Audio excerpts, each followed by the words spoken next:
to the next question. Let's do this. Save those questions and bring it on for the next time that I ask. Mook versus Denti here at Shockwave. Yep, winner's bracket. Should be good times. So Fox versus Luigi. You guys just saw the kill power that comes with Luigi, but granted, that's in doubles. When you can set doubles is a completely different monster than singles. But the tools that you saw still exist. So up B is still ridiculous. Down B is also still ridiculous. Down throw is going to work better early and not that great at when the knockback scale starts growing. So you can still expect to see down throw into down B into free percentages. You at mid-range percentages, I think you can expect to still see down throw into multiple up air strings. So there's going to be other ways to see combos into up smash as well. So that's another really strong tool that you're going to be seeing from Luigi. But Fox, phenomenal character. Just about what you think from Melee with a few subtle changes. The speed is still intact. Look for, you're not going to be able to see up throw up airs, but you're going to see down throw fairs.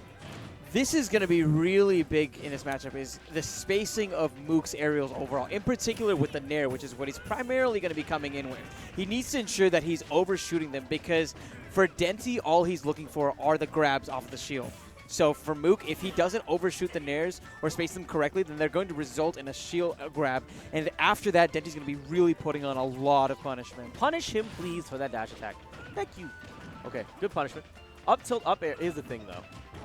And it does work, but with this stage, you're probably going to see more of an up smash, more than an up tilt up air.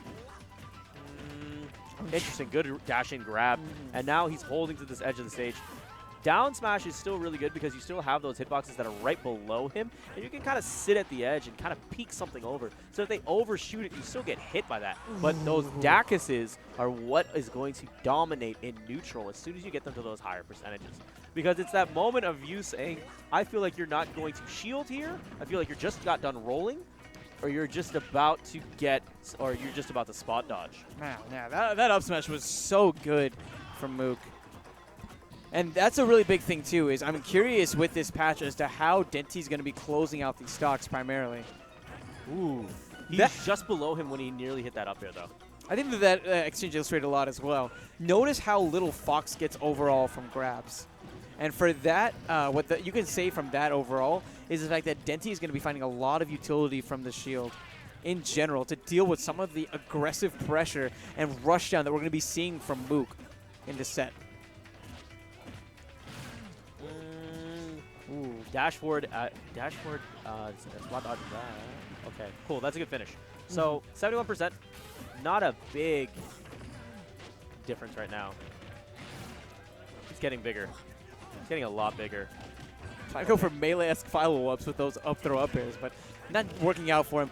Beautiful option coverage overall. I love the choice of the up smash from Denti. It has a little bit of a vulnerability on it, which makes it the perfect choice to counter some of those aerials that we're seeing from Mook. Okay. Good choices.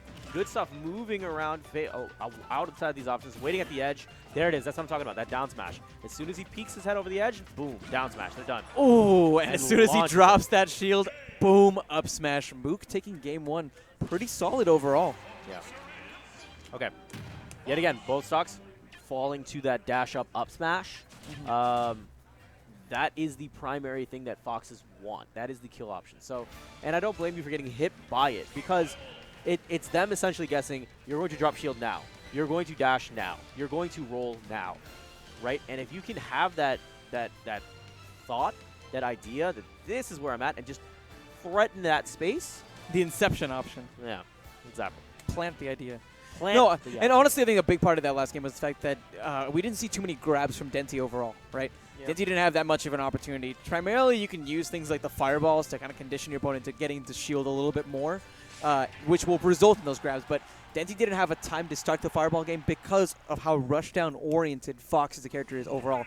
And Denti and the retort to that obviously is get shield grabs, but once again, the spacing of the aerials that Mook was throwing out prevented some of those shield grab opportunities from really arising. Denti, recognizing this, is going to be making a character swap. I do want to point out, though, that both of these guys are very well versed in the idea of perfect parrying. We saw exchanges last game where they were just back and forth, perfect parrying left and right.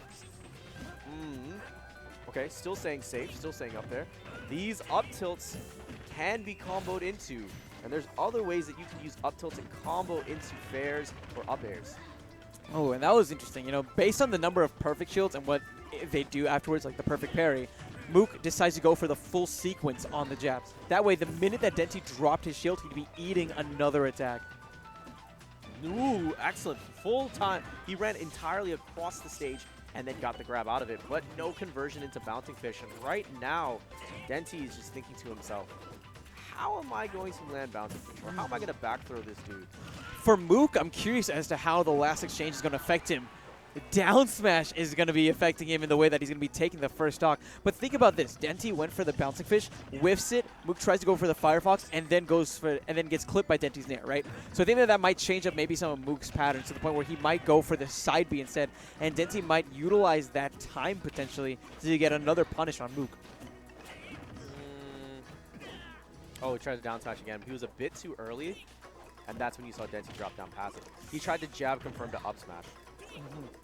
But he accidentally got the second one.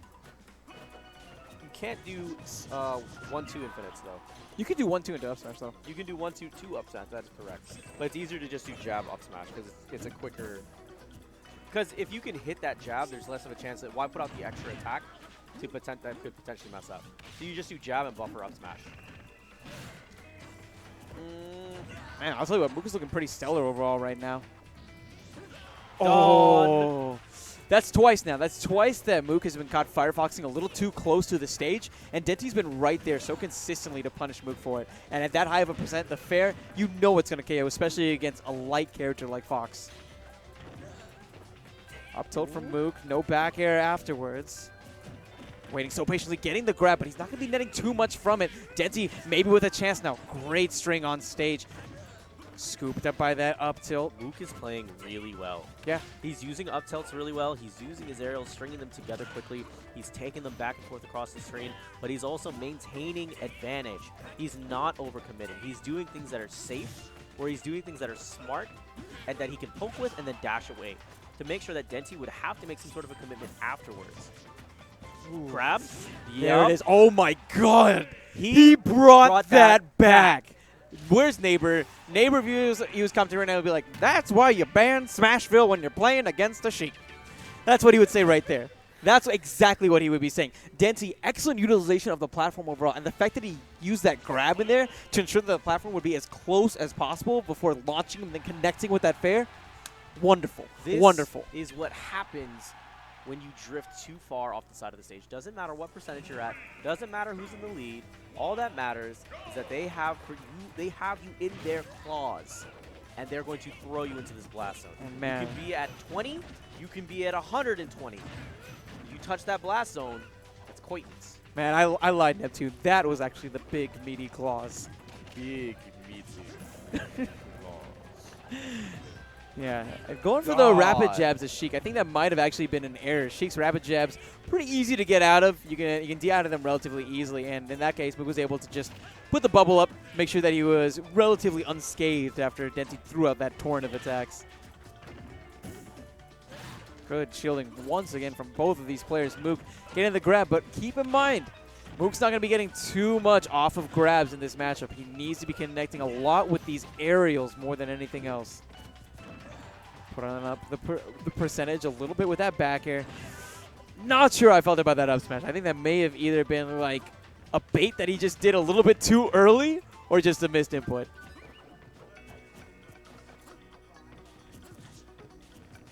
Back at neutral. Mook really looking for that jab, trying to set up an up smash afterwards.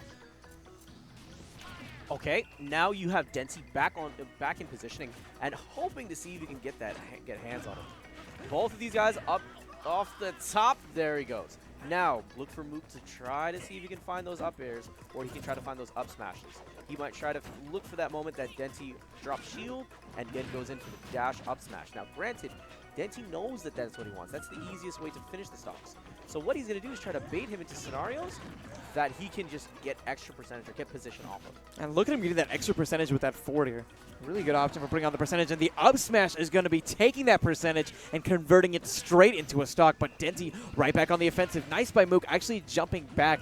understanding that a lot of Sheiks, after they miss with the bounce fish, like going for the back air, especially given Mook's proximity in regards to Denti's positioning. Denti did a good job there of just abusing the fact that Fox is a fast faller and continuously strung together forward tilts. If you know that a character is going to fall back into your attack quickly enough, just make sure you're doing it. Now, you're seeing Denti taking a page out of Karna's book immediately after the forward throw, going for the bouncing fish, not worried about the fair extensions.